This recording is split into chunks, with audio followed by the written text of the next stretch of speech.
An AI killed a lot of people, that's why a war broke out.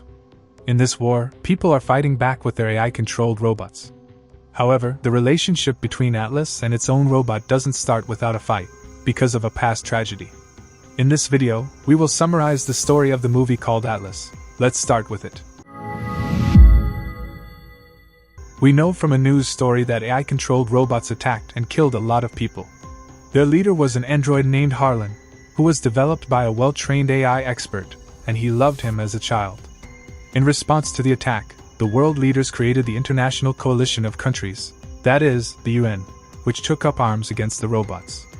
Following the attack, Harlan left the Earth, but in his last message he said he would return. After this, we jump 28 years in time. We are in modern Los Angeles, where the people of the UN are hunting a man named Casca. But he doesn't give his skin for free. He fights many soldiers, until they can kill him with an electromagnetic weapon. Then we see his daughter, Atlas, who grows up in the meantime, and takes part in the fight against AI as a terrorist threat. After waking up, he is shocked by an AI, and then he watches the news. From which we learn that Casca, who was captured last night, was one of Harlan's high-ranking people. Because of Atlas, they invite him to the center, but before he leaves, he wins the game. Shocked. Inside, Banks is complaining that he doesn't like working with Atlas, as he is tough and hostile. But General Boost looks down on Atlas, as he is an excellent analyst, and he had a difficult childhood, because his mother died when he was 11 years old. Later, Atlas asks Casca, who was disassembled for security reasons. The woman uses the magnetic shock figure to set the android in a basic position, then she lies to him that she is in Harlan's hideout. Casca is scared, so he checks the code detail, and that's why he finds information Atlas was. Harlan is hiding on the GR-39 in the Andromeda Galaxy. Casca tries to kill Atlas with a rocket launched from his mouth, but it stops on a cliff. Angry, the woman kicks his attacker out. The UNK then sends soldiers to the GR-39, but not to kill him, but to capture Harlan, and to find out how he was able to get his program back. Colonel Banks leads the operation. Atlas has doubts about his mission and success, because he thinks that Harlan will cross the soldiers' minds. That's why Colonel shows him a device, a kind of switch that connects the human and robot's paths. By the way, this was also a clever invention, which was called QDark at the time. Although this is a more advanced version. The woman is still not convinced, so she also stays with the soldiers. Not long after, they leave the ground and cross the cliff. On the way, Atlas looks for one of his mother's old presentations, where he talks about the switch mentioned here.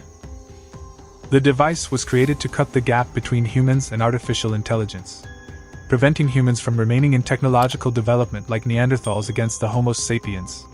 After this, he keeps the notification to the soldiers, but he writes down the details of the message on paper, and he also writes down the switch here, so that the information does not leak out. It turns out that the planet is unstable, the earthquakes are happening, and it is quite dangerous.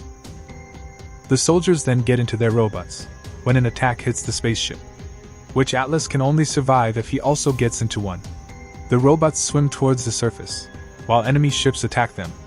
The woman does not want to pick up the switch here, so her robot switches on the propulsion too late. Because of this, when it crashes, it hits its head so hard that it stops. When it reaches itself, it tries to reach the others, but there is no answer. It sends a message to the ground, but it only reaches it for a long time because of the distance. While exploring the area, it finds a rescue cabin, which is 98 kilometers away from it. When it leaves, its robot communicates that the fusion battery is damaged, so it runs out of air in 22 hours.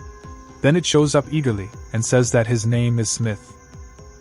On the way to the rescue cabin, it turns out that life is still present on the planet, although it is not very friendly. Atlas does not find his companions for a long time, but they are all dead. While he is collecting the Ducedalas, he finds Banks's robot Zoe, but the thousand-headed one is not in it. Meanwhile, androids appear on the scene, including Casca, from whom Harlan made several copies, according to them. The woman still does not want to connect with the robot, so she runs away instead of fighting. But she gets caught in a space storm. After reaching Earth again, she gets caught in a storm, so she urges Smith to drop the ion bomb. Casca survives this too, but the ground collapses because of the bomb. While taking a shower, she breaks Atlas' leg, which Smith puts in place, and then gives it to her to get stronger soon. The woman then realizes that she will have to use the switch for survival, so she gives it to the boy. Casca reports Harlan's events until then, and it turns out that she is holding Banks captive. After our heroes come out of the cave, they find a few strange plants. According to Smith, since this creature was discovered by Atlas, he has to name it. The woman gives him the exciting name. The robot then catches Casca's tracks not far from them, but fortunately he has inhabited the village, so they blow up the android. Atlas kills him, so he kills him for the second time. Breaking the signal in his head, they find the enemy's base. Atlas wants to go there to mark the place for the army, but according to Smith, the rescue cabin is more important. The woman is against it, so the robot blocks her movement. Then it turns out that Harlan did exactly the same with his mother. At last, Atlas convinces his partner that if he doesn't mark the base, a lot of people will die. They get there soon and mark the place. But then they notice that their spaceship has reached the enemy's hands, with exploding heads that can even destroy a planet. While they are trying to figure out what they are doing, they fall. The terrorists hack Atlas's robot and capture them. The woman finally meets Harlan. The android tells him that he loved his creator, but he had to betray him. Humans pose a threat to all species, including their own planet. It also turns out that he wanted to trick Atlas with the idea that they would capture his replica helmet. And of course a spaceship capable of crossing the Earth on a protective shield. He needs 2 decoders for this. One was taken out of Banks, the other from Atlas. But he doesn't kill them, because their oxygen will run out soon. When he leaves them to themselves, the android transfers his own connection to the woman. With his help, he wakes up Stismus, but he can't neutralize the robot's decoding code, because their connection is incomplete. The reason for this lies in the past. When he was a child, Atlas was afraid of Harlan, because he felt that he loved him more. So he asked the android to make him smarter, so that he would earn his mother's love. Harlan told him that this is only possible if he turns the current one-way connection into two-way. He gave permission to his little daughter, but he was afraid that the use of the switch would hurt her. So Harlan gave him a chess piece to play with in the meantime. The robot won the little girl's thoughts with the two-way connection, and it was then that he realized how much harm humans are doing to the Earth. That's why he took over the control, then killed her, thus stopping the decoding. That's why Atlas feels responsible for the death of 3 million people. But Stismus convinces him that this is not his fault, so their connection finally becomes 100%. The robot can save them now, and since they took their weapons, it makes new ones. And it also applies the Curtis card to itself. Banks then blows up the rocket fuel, killing Cascade and himself. Atlas and his robot rush to the spaceship, which can't be hindered by Harlan's crash landing.